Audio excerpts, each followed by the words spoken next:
Rui Falcão foi fiel a si mesmo e teve um posicionamento completamente contrário. Considera mesmo que o seu partido é democrático e sabe acolher críticas?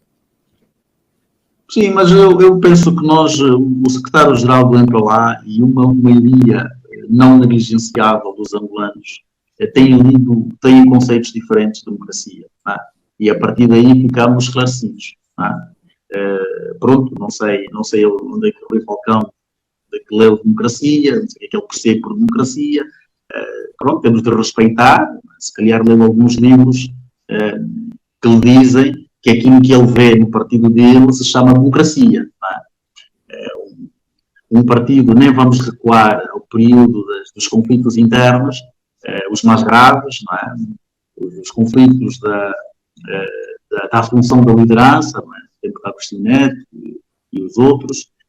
Um partido que de 75 para cá realizou congressos com um único candidato, ele chama isso de democracia.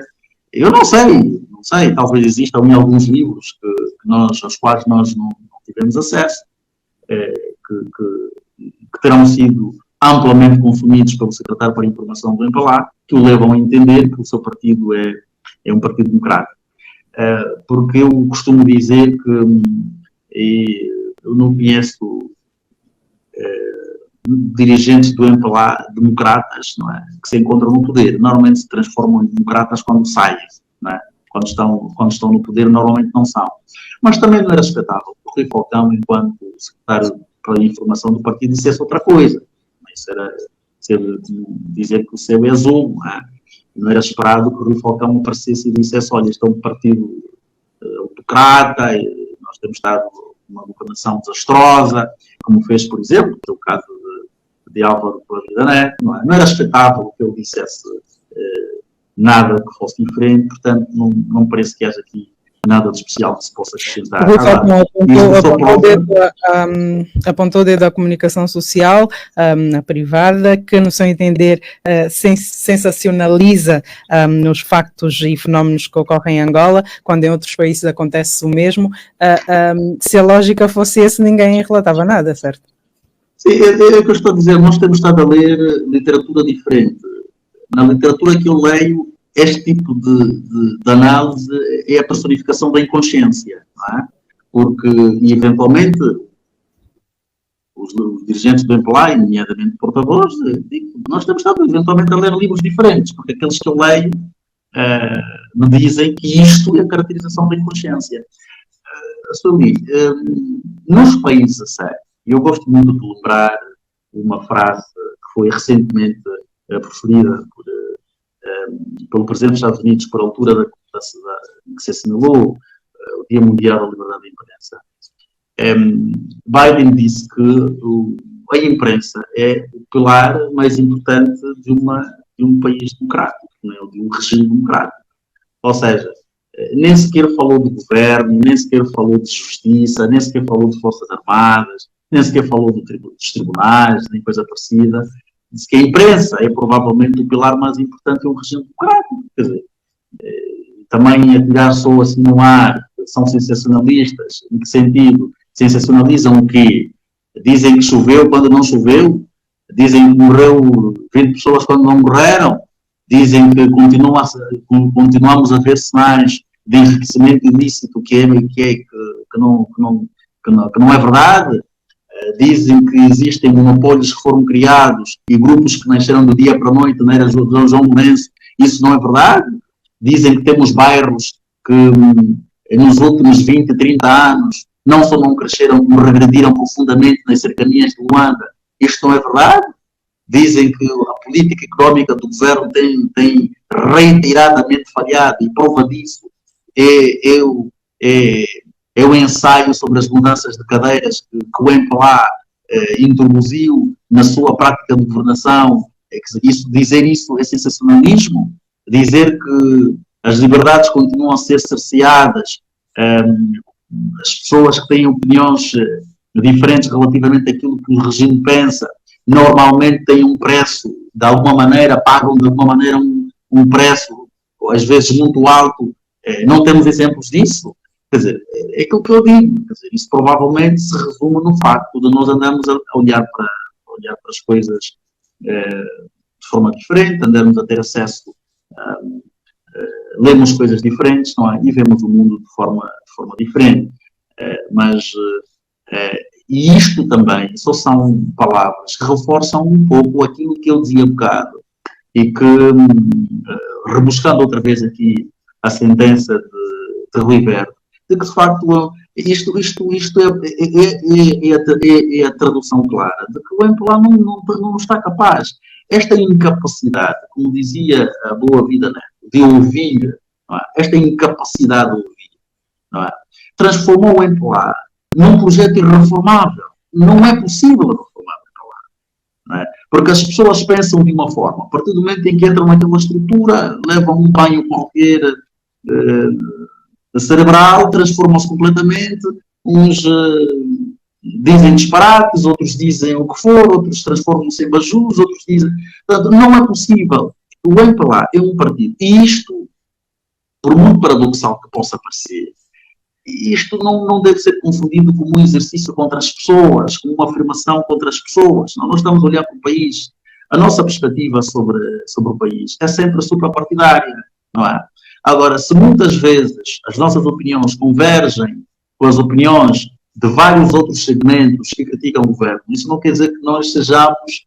Quer dizer, aqui a questão é uma perspectiva suprapartidária. O MPLA é um partido irreformável. Não tem como reformar. E tu tens numa semana um membro do MPLA importante, da dimensão de Álvaro de Boa Vida Neto, a dizer que de facto é um homem. Este é um grande problema. As pessoas não ouvem. Acham-se os donos de tudo, de toda a verdade, os herdeiros de Deus, os divinos, quer dizer, não ouvem. E essa incapacidade de ouvir, se nós tivéssemos, se este MPLA tivesse um terço, nomeadamente a direção do MPLA, tivesse um terço de Boas Vidas Netos, eu tenho quase a certeza que este país não estava no buraco em que se encontra. Porque aí um grande problema também de cobardia, em que as pessoas, quer dizer, quando estão em off dizem umas coisas, mas quando aparecem perante as câmaras e as televisões e estas coisas, dizem outros disparates, quer dizer, porque toda a gente sabe que a elite do MPLA, e não é a elite necessariamente aquela que está, digamos, a ser perseguida ou que tem processos ou o que for, mesmo muita da elite que está no ativo no MPLA está completamente descontente com a governação, com o rumo da governação. Não é? Toda a gente sabe disso. Algo que Rui Falcão diz que há coesão no partido. Sim, mas isto, eu estou a tentar não dizer disparates, não é? Estás a forçar-me a fazê-lo, quer dizer. Não há coisa nenhuma. Não há coesão dentro lá.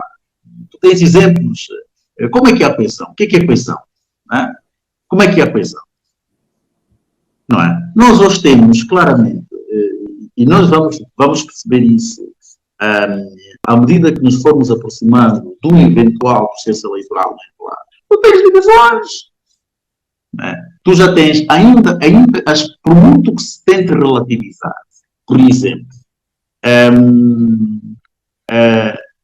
vamos lá dizer, passos como aquele que estão a ser marcados pelo filho do antigo presidente da Assembleia Nacional, não é?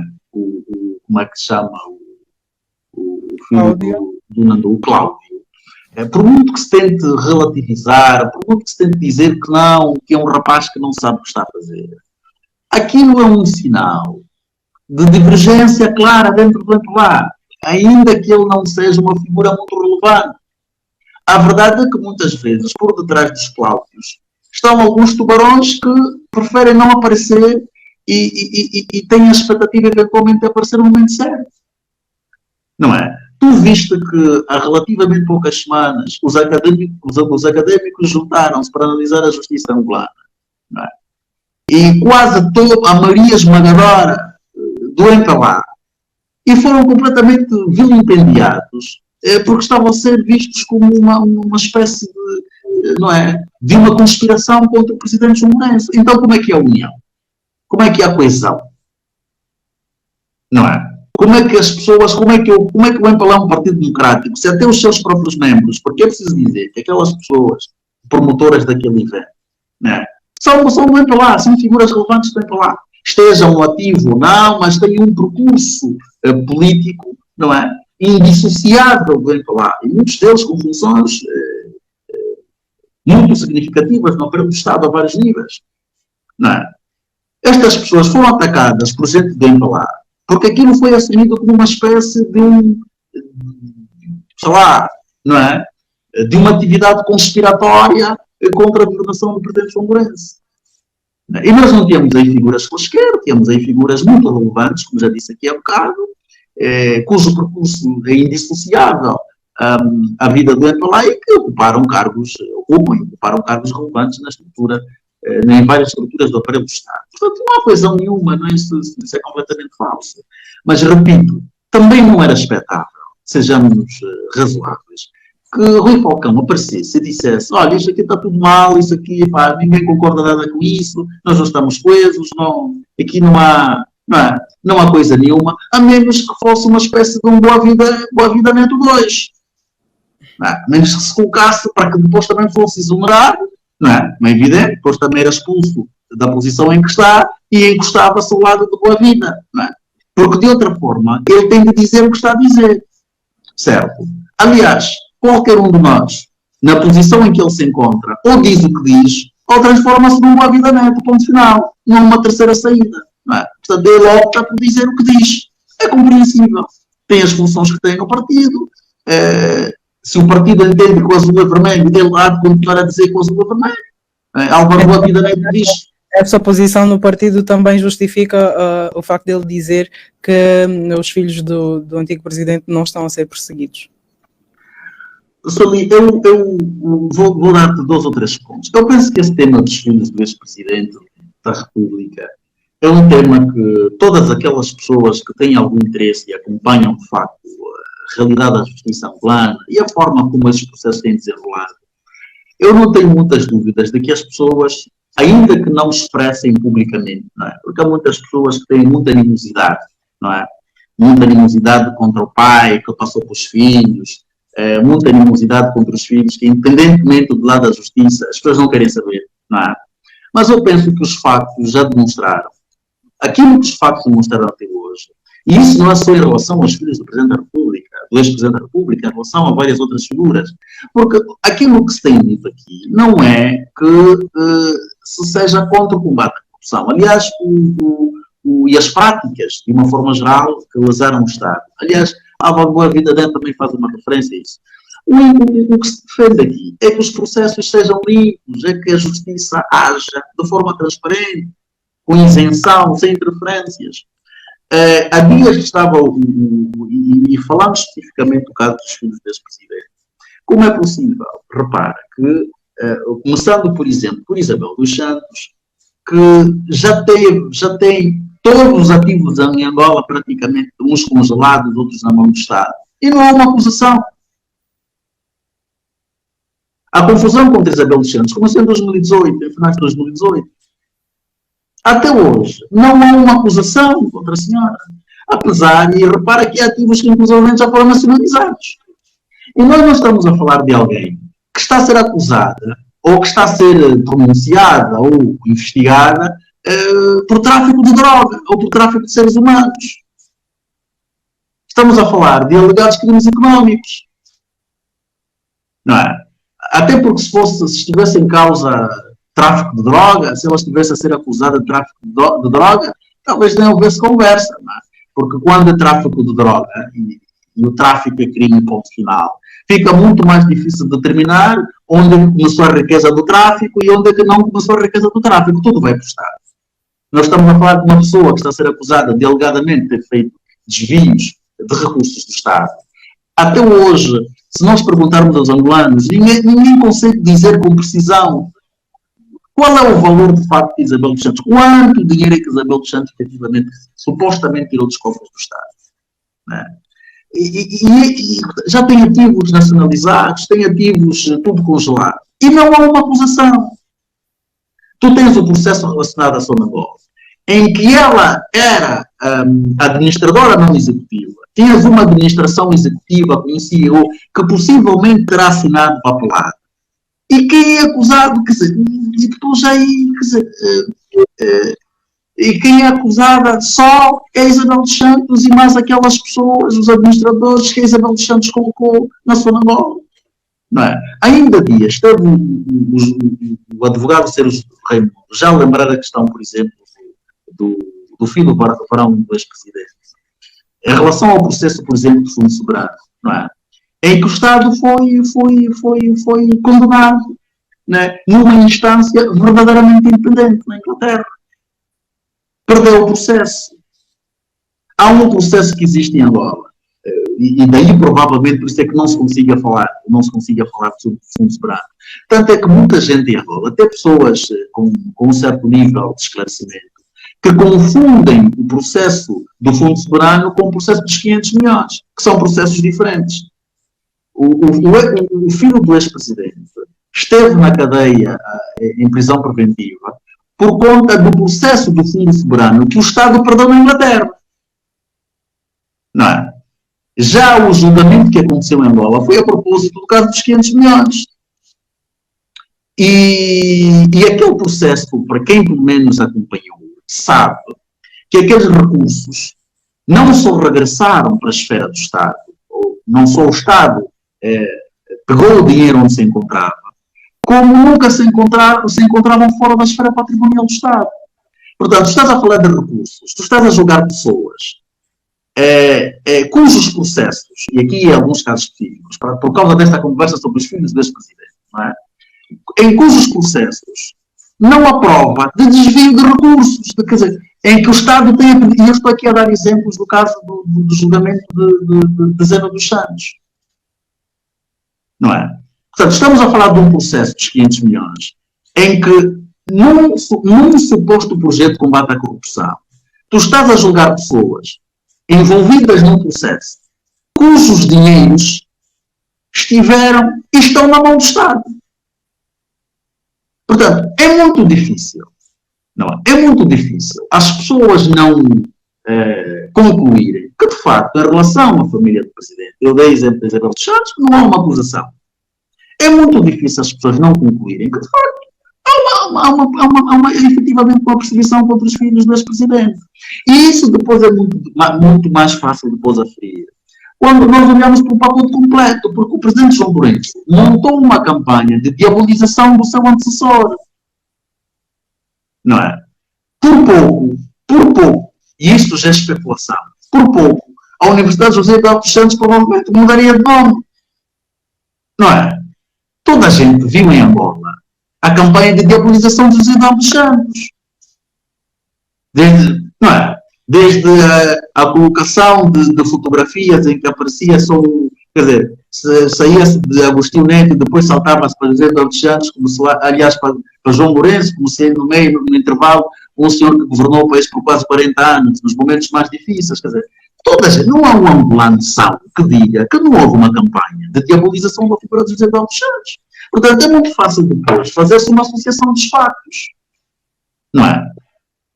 Portanto, dizer que não há isso, não há aquilo, é como disse o Boa Vida Neto, porque se fosse de facto para julgar, por conta de alguns desses crimes que são referenciados hoje, até muitas destas pessoas que dizem que não há perseguição ou não houve perseguição, digo muitas destas pessoas, não estou a apontar ninguém específico, provavelmente estavam sentados nos bancos dos réus. Porque Soli, nós vamos ser francos, há uma história que se conta em Angola sobre o mais velho Anhenga Chico, Mendes de Carvalho. É uma história que se conta em Angola, que a dado momento ele tinha um sobrinho que tinha problemas da justiça, e a dado momento ele disse: olha, aqui ninguém pode mexer no meu sobrinho porque não há um único milionário em Angola que não tenha ficado milionário através de algum tipo de facilidade, ou roubou diretamente, ou teve algum privilégio qualquer, acesso a algum contrato, alguma facilidade.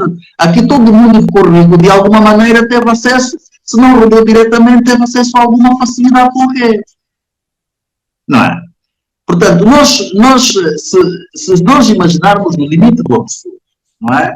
E colocarmos toda a gente endireada daquele país para explicar desde o início do processo como é que começou a construir a riqueza, vamos ter muitos problemas, vamos ter que fechar o país, não é? Lavar aquilo com lixinho e depois voltar outra vez. Por isso é que é normal que as pessoas concluam que esse processo, basta ver que quando houve nomes muito próximos do Presidente da República que foram citados como suspeitas de qualquer coisa, não aconteceu nada. Não é? Não anda aí a rolar há algum tempo a denúncia do Major Lussati sobre os 100 milhões que lhe foram recebidos?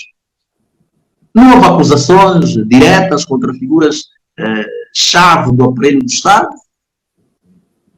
Não houve cartas enviadas à Assembleia Nacional? 100 milhões de dólares não são 100 milhões de kwanzas, não são, não é? Nem sequer são 1.000 milhões de kwanzas. Já houve algum esclarecimento sobre isso? Então como é que as pessoas facilmente não concluem que de facto há perseguição contra... Porque depois o resto são efeitos colaterais. Não é? O resto são efeitos colaterais. Precisamos avançar, temos pouco tempo, ainda tem alguns temas aqui por serem analisados. A Civicop foi à Jamba, com direito a uma grande reportagem e relatos inéditos. Voltamos aqui a Boa Vida Neto, que considerou o trabalho da comissão abominável. Tu como é que consideras? Eu já disse várias vezes, eu acho que a Civicop é uma vergonha. Não é? E é uma vergonha, eu já disse isso, desde o momento em que foi criada. A Civicop nasceu mal. A Civicop não devia ter nascido como uma entidade controlada pelo governo do MPLA. Porque ao nascer como uma entidade sob controle do governo do MPLA, estava a credibilidade desta entidade, estava morta logo à nascença. Está a ver? Isso devia ser uma coisa entregue à sociedade civil. É evidente que devia ser supervisionada pelos partidos políticos beligerantes, por entidades, por além, como os serviços do Estado, mas a coordenação desse processo e a gestão desse processo não devia ser de um ministro do MPLA. Não faz sentido, rigorosamente nenhum. Foi a partir daí que a credibilidade desta entidade ficou completamente minada. Ainda que se diga que não, está lá o fulano, isso é uma brincadeira, o fulano não manda. Manda o quê? Não manda. Tanto não manda que nós temos visto, e aliás, ainda bem que nós temos aí uma figura relevante dele para lá, não é? Que disse aquilo abominável. Ele até usou uma expressão, um termo muito mais grave do que eu, aquilo é uma vergonha. Não é? Porque uma coisa que nasceu alegadamente com um propósito de reconciliação, o MPLA viu-se numa maré complicada, ondas violentas, não é? Com o UNITA a criar uma grande confusão do ponto de vista da competitividade política, e a Civicop passa a ser usada como instrumento de combate político. Quer dizer, isso não há muito que se diga, aquilo é uma vergonha. É ponto assente que a verdade ou a história tem que ser contada. Mas como é que se conta a história? Como é que se conta a história? A história devia ser contada com alguma imparcialidade, não é? Com algum rigor, com alguma verdade. Não é? Agora, quando temos uma entidade que é criada, hoje está mais do que provado, com um propósito específico de servir de um instrumento, de uma arma, um instrumento, passo aqui a repetição de instrumentalização, quer dizer, do poder e das instituições, não é? Que história é que nós estamos a contar? Aquilo foi criado, supostamente, no quadro de um amplo projeto de reconciliação nacional, de consolidação da reconciliação nacional, que é um processo que já vem de trás, é preciso que se diga isso. Não é? Isto é só mais uma etapa que se tentou criar do processo de reconciliação. Olha, isso tudo transformou-se numa vergonha. Repara que nem no período imediato pós-guerra nós tivemos uma situação como aquela que estamos a viver agora. Nem no período imediato pós-guerra. Estás a perceber? Portanto, aquilo é uma vergonha. Aquilo não serve para nada. Aquilo devia ter sido repensado. Aquilo nasceu mal. Quando houve denúncias de parentes de algumas vítimas a tal polémica das ossadas falsas, tinha sido a oportunidade que se tinha dado ao governo do MPLA de reformular a Civicop. Ora, está mais do que provado porque é que não o fez. Porque fez aquilo como, de facto, um instrumento para usar contra o adversário político, no caso do MPLA. Aliás, no caso da UNITA, que é aquilo que interessa. Portanto, aquela unidade que não tem legitimidade nenhuma, não tem nada, aquilo é uma vergonha, aquilo não faz sentido nenhum. Aquilo não é nada que foi criado com o propósito de se constituir mais uma ferramenta nesta etapa de consolidação do processo de reconciliação. Aquilo é uma ferramenta que foi criada para se instrumentalizar as instituições e como uma arma de combate político. A partir daí perdeu toda a sua legitimidade, perdeu toda a sua credibilidade, perdeu o valor, não vale nada, é uma vergonha, é abominável. E como é que olhas para o trabalho da TPA, tu que és defensor de que os jornalistas dos órgãos públicos não têm muita linha para se cozerem, mas há alguns trabalhos em que se nota um certo entusiasmo de alguns jornalistas, não? Celi, eu tenho informações sobre a forma como muitos destes trabalhos são feitos, que eu não posso, infelizmente, dizê-las publicamente, porque eu teria de as provar. Mas eu insisto nisso, porque eu sei como é que as coisas funcionam. Eu sei de saber, eu sei de saber como é que as coisas funcionam. E repito, eu tenho informação sobre como muitos desses trabalhos são feitos, como são orientados, como são arquitetados, que eu não posso dizer aqui publicamente, porque eu seria obrigado a provar. Eu não estou em condições de provar, porque eu não poderia rolar as pessoas, porque depois tinha de haver um processo na justiça, não é? E eu tinha de rolar as pessoas e tinha de comprometer a vida dessas pessoas. Portanto, por isso é que eu digo que isso é preciso termos algum cuidado em perceber isso, porque eu tenho algum cuidado no uso das palavras. Eu nunca irresponsabilizo os jornalistas. Não. Nunca o fiz, jamais o farei. Aquilo que eu costumo dizer é o seguinte: no conjunto dos culpados, o problema é a natureza do regime. Porque tu não tens no mundo nenhum regime autocrático com uma imprensa pública livre. É verdade que nós temos situações em que alguns estão ligeiramente mais avançados que outros. Por exemplo, se costuma dizer que há países que têm uma história muito semelhante à nossa, nomeadamente Moçambique, em que a imprensa pública é ligeiramente mais livre do que a imprensa angolana. Não é? Só que há uma resposta para isso. O MPLA foi muito mais competente na castração das liberdades do que a Frelimo. O MPLA teve mais dinheiro para castrar as liberdades do que teve a Frelimo. Por isso é que a nossa comunicação social, e quem fala da comunicação social fala de todo o resto, está muito mais castrada do que tudo o resto, do que eventualmente a situação que nós encontramos em Moçambique. A Guiné-Bissau tem uma história diferente da nossa, porque a Guiné-Bissau já teve vários presidentes, aquilo é um Estado falhado, é golpe de Estado, mais golpe de Estado. Mas, portanto, a Guiné não será propriamente um paradigma de referência para aquilo que é a nossa realidade. Talvez Moçambique seja o mais adequado, não é? Porque a Guiné tem uma história completamente diferente, a bolsa é completamente diferente da nossa, não é? Mas aquilo que nos diferencia de Moçambique é que nós temos em Angola um poder que foi mais competente, gastou muito mais dinheiro a castrar as liberdades do que fez a Frelimo, e teve muito mais dinheiro para fazer. E tem um controle de Estado sem qualquer paralelo. Portanto, nós não somos uma ditadura, porque aquilo que a literatura diz, nós somos uma autocracia, porque nós temos algumas práticas que se confundem, não é? Com uma realidade democrática. Há eleições, por exemplo, que se realizam, mas são eleições para inglês ver, porque depois já sabe quem é que ganhou, não é? Pelo menos até hoje, não é? Há uma imprensa, permite-se, dá-se um certo espaço de alguma imprensa com alguma afirmação de independência, não é? Para se dizer que não, de facto, a democracia, olha lá, aliás, como se disse há bocado, não é? Os privados são sensacionalistas, não é? Portanto, faz-se aqui uma espécie de uma cozinha, não é? Uma salada russa, misturam-se aqui algumas coisas para se dizer, não, nós somos uma democracia, mas não somos. Não é? Portanto, aquele trabalho que os órgãos de comunicação social ou públicos fazem, o meu ponto, e continuo a insistir nisso, o meu ponto é, os jornalistas têm culpa? Têm. São os principais culpados? Não são. O grande problema é do regime, porque quem fala dos jornalistas, fala dos juízes, fala de, sei lá, fala dos tribunais, fala há uma certa atuação, muitas vezes, que nós assistimos de algumas instituições que, pela sua natureza, deviam ser muito mais republicanas do que são, mas muitas vezes não são. Fala dos serviços de inteligência, não é? Que já foram acusados muitas vezes publicamente de servir os interesses do partido que governa e não os interesses do Estado.